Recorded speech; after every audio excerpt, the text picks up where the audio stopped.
with the release of the Starter Deck 16 for the reprinted Uta, it has quickly become one of my most favorite decks. Let's talk about it. Hey guys, welcome back to another episode. My name is Mobby. Today we're going to be talking about my current Uta deck, the playstyle, all the cards, etc. If you guys like the video, make sure to like the video. It really helps out the channel, and subscribe for more duels and deck profile videos. As of this recording, we're still doing all of the ST15 220 decks, so stay tuned for that. Alright, we're back. Let's go ahead and talk about this Uta deck. So the overall theme of this deck is obviously film. With the release of ST16, there's been a bunch of new film cards that really make this way more consistent if you want to play that style. And believe it or not, I've had some pretty good success with this deck, and 100% of it is film. So I'm not running any of the 8-cost kids or any like 10-drop Dofis, and we'll talk about why and what has been replacing it. So let's get started. This is the art. This is a proxy art for the leader. So let's go ahead and talk about it. So Uta green film, mono green. When one Dawn is attached, then you attack once per turn. Reveal one card from the top of your deck, and if it's a film, you add it to your hand, then place the rest at the bottom. Now, with this being a pure film deck, you hit 100% of the time. So it is in your best interest to always try to get this effect off if it's going to be worth it. And there's a really cool new SR card in here that almost allows you to do it every single turn, and essentially a sift through your deck, which I really like. So this is a super fun leader. You always have a bunch of cards ready to go. Okay, so we're going to go from 1 cost all the way to 9 costs in this deck. So the first thing we'll talk about is New Genesis, and if you guys are interested, I think every single of the cards also got reprinted. I didn't get any of the new reprints or anything like that, but they are available. So this is New Genesis. So if your leader is Uta, so literally only available in the Uta deck, look at the top 3, get 1 film card and grab it to your hand. Then you set one of your Dawn cards as active. So you need to run 4 of these because it is pretty much a free card. It's 1 cost, search for 3, then you set one of your other Dawns back as active. So it pays for itself, and you search for more stuff. So you can't go wrong using 4 of these. Literally no reason to run these ever. Okay, next up, we're running a couple of backlights. So these things are, if your leader is Uta, rest a character of 5, or the pretty much better effect, KO a rested 5 cost. This has destroyed a lot of low cost stuff, especially blockers like queens or something like that, if you're able to rest them. So you're running a bunch of these as an alternate for one of them. But yeah, 3 backlights. Next off, we're going to be running these Luffy's right here. So this is a new 2K from the ST16. Now this is one of the cards, if you've seen my previous deck profile videos, and there's a link in the description if you want to see every single one of them. This has replaced the Ezo. The Ezo was a Wano character on play. It's also Whitebeard, right? So on play, you would rest a 4 cost or lower character. However, it feels really bad whenever you look at the top with your leader's ability and then you miss, wasting the Dawn opportunity and sifting a 2K to the bottom. Having these in here makes it, once again, more consistent. Yeah, you're pretty much never going to use this for its ability here, but it's just a really solid 2K. Every 2K in here, it's usually just for the counter and for grabbing it with the effect. So we're running 4 of these Luffy's. Pretty nice. Next off, we're running 4 choppers. This has always been a staple in the Uta deck. It's just here again in the form of 4 more cards. So chopper 2/2/2, one Dawn when attacking, rest a 2 or less. Usually never going to go into play. You always have much more other better cards to play. Okay, now for your staple Nabis, you need to run 4 of these. This is from OP09 3/5, and I don't think this thing got reprinted in the ST16 deck, which is pretty unfortunate because it's like a really amazing staple card. So on play or when attacking, you rest 1 Dawn, then you look at the top 3 and grab it. If the longer Nami stays on the field, if she's able to be on the field for more than 1 to 2 turns, you have gotten so much more value over your opponents. It is insane. If they don't remove her, either because they just can't or they refuse to for some reason, you have won. getting extra cards with Nami is amazing. Of course, I think the biggest weakness of this deck is playing against blue and when they use Charlotte Puddings, because your hand is high is going to be very large at the start of the game going into late game. This is another new card from ST16. This is a Charlotte Katakuri. Now this one has essentially replaced the 3-drop Usopp. If you guys remember that card, that was a I think it was an OP, it's from the same set as this Nami. So it was an OP02, it was a 3-5-1, but now this is a 3-4-1 with a cool effect. If your leader has film, so essentially you could use it in like the, other film decks later. If you have 6 or more rested cards, this character gains 2,000 power. So passively, during the mid and late game, this character is going to have 6,000, which is pretty strong. Now, 6 or more rested characters means your leader, other characters, and Dawn cards. So as long as you have rested stuff and your Dawn only counts as rested if they're in your Dawn area and not attached to other characters. It's going to happen more often than not, but having a passive 6,000 for the amount of stuff is pretty good.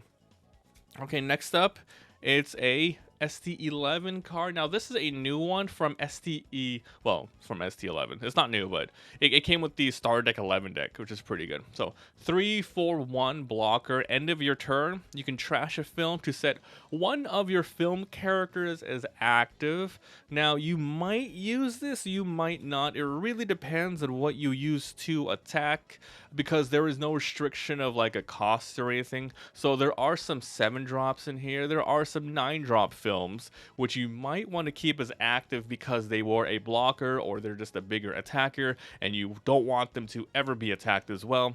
So the events that you have in here are these, and then upcoming there's going to be 3 more other ones. So essentially there's 10 events in this deck total that you could use for these. Now you're probably always going to use this, but then you have your other ones to use. But yeah, it's a good blocker to be cheated out by the Luffy drop coming in and the Brook one. So it's a really good card to coming in. So running 4 of these Utas. Next up, here's I'm Invincible. Speaking of the other the other 3 events in here, set up to one your Uta leader as active, and the trigger is up to one of your leader or characters gains 1,000 during this turn. So this is really good, so versatile. In the past, this Uta deck, this thing was only used for ending the game, but now because you have stuff like this Uta and you have the other Uta coming up, you're able to use this as trash fodder if you really need to, because you do have an alternate late game win condition. In the past Uta deck, you would either use a Dofi that is really hard to get because you're not really searching for it, or you had the 8-drop Kid, which you can always attack with it, but once again, those two don't work with this. This allows you to search for more cards and be more active, so this is really good to use. It's still useful for when you need to end the game, or for trash fodder for your other sort of cards that you have in the deck. Okay, let me adjust my chair here. Next up is Brook, another really good card from OP02. 4-5-1 on play. Play a film or straw hat with 3 or less. So one of your best targets is getting out Uta for sure. If you have to, get out Katakuri, but yes, it's either Nami or Uta. Those are your best sort of 3-drops to get with this Brook. So you're running 4 of these. It helps you swarm the board and be just a little bit more annoying. Next up, it's going to be an ST16 deck. This thing's crazy, man. I really like this card, and I didn't think it was that good, but the more I played with it, the more I saw how much value I was getting out of it. So check this out. Uta film. So there you go.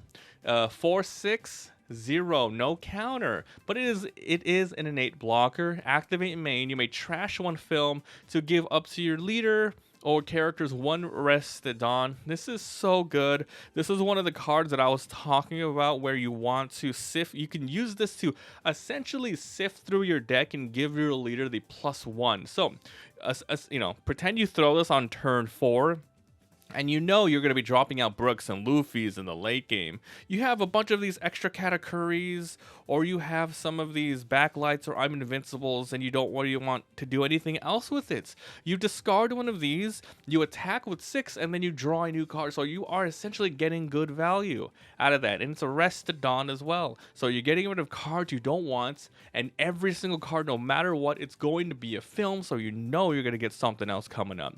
The fact that it's also a blocker makes it so it's going to be okay to remove the 8-cost Kid later on, because it is a 4-cost that can be cheated out with the blocker Luffy. So you can throw out the blocker Luffy at 7-drop, you can throw out either the Brook as a 4-cost to throw out more stuff, or if you have the Uta, it's really good as well to get a double blocker out combo during the turn. It's really good, and this is just an amazing card. Okay, next up we have another 2K card. This is the last 2K of the deck. This is from EB01 Sanji, 452, 1 Dawn attached. Your turn, for every 3 rested Dawn, this character gains 1000 power. I guess if you really got unlucky draws and you don't have a turn 3 or 4 Dawn, which you most likely will, there's a bunch of, like, you have the Charlotte Katakuris, you have the Utas, you have the Namis to throw out for 3 to 4 Dawn. But if you have to, I guess you could, because essentially, think about it, he will get 3000 more power at the very least later on if he stays on the board for Rest to Dawn. But yeah, you usually just want it for the 2K, so that's why this guy is in here. So you have 12 2Ks in this deck. Very powerful. Okay, now you have the Luffy's OP09 770. Now this is, you might not think about it this way, but this is another really good contender for cards that you want to discard, especially with this Uta. Because honestly, if you already have like 1 or 2 Luffy's in your hand, you don't need any more. You want to get rid of it with this. Make sure you put it on your leader. You sift it out, and then you want to get the 9-drop, which we'll talk about in a bit. But yeah, let's keep talking about the Luffy. 770 blocker, very strong blocker. On play up to film or straw hat that's 4 or less. As we mentioned, some of the best targets are going to be this Uta and then the Brook to allow you to drop out even more stuff. So you throw out Luffy, you get Brook, and then you get, so you essentially, the best thing to do is do a Luffy and the 4-drop Uta, so you have 2 blockers and the 4-drop Uta effect, or Luffy plus Brook plus the 3-drop Uta, so it gives you 3 bodies on the board and 2 blockers. So freaking good. Alright, so let's talk about the final card of the deck, and that's going to be this new Shanks from ST16. This thing makes it so you have your late game. You don't really need the 10-drop Dofis anymore, and now you have a 100% pure film deck. So this is Shanks. 9, 11, very powerful, and 0. On play, KO up to one of your opponent's arrested characters. This is so good. This is so good. I played a bunch of duels with this, and I've gotten so much value out of this card. Even though this doesn't have a counter, if I start with like 2 in my hand at the beginning of the game, you keep them. You really need these things. They're so strong, and they're most likely gonna get you value every single turn, because around the turn of, you have 9 Dawn, your opponent's going to attack you with something crazy. And because you have so much 2K counters, 12 of them, you have so much defensive cards, 12 of them, you're most likely going to be able to survive out of that, and then you're going to be able to get some good value, KOing their Gecko Morias, KOing their 10-drop moms or 7-drop moms, It's really good. And then you get this guy on the field, you get some value, you still have the 1 Dawn left over if you're at 10 Dawn, and then you can always do stuff like search with Nami with that 1 extra Dawn, or if you use up all 10, you can still have the Uta and trash more stuff. It's just so good, very consistent. This is one of my most favorite leaders to play. Alright, so let's quickly go over the rest of the things again. So, yes, this Uta is all about swarming and getting really amazing value off your leader ability, because now we've gotten rid of the Izos. There's no more 8-drop kids, no 10-drop Dofis. Every card is a film. It's always going to hit. You have consistent searchers that refresh a Dawn. You have amazing backlights to KO, 5 cost. You have these late games I'm Invincibles, that's good for late game fodder. You have 12 2Ks with decent abilities, but 12 2Ks is awesome. You have a new upgraded 3-drop here. You have the amazing Namis that if they don't get rid of, you have these 4 Brooks that cheat out the low cost cards. You have the Shanks to destroy everything late game, and then you have your blockers, the Utas to restand things, cheap out to cheap to get cheated out. You have these Utas that allow you to use your leader ability every single turn while sifting out other stuff, and you have the Luffy's for late game blockers and cheating out other things. This thing is just so much value. I think as of right now, OP09, OP08, and everything below, this is the deck you need to run. And then we'll see later on in the future, once they come out with more film cards, I will come out and revise it. But right now, this is one of my most favorite decks to play, just because of how cool, consistent, and amazing how defensive and offensive this deck can be. Let me know down below what you guys think about this deck. Thanks for watching, and I'll see you guys next time. Bye.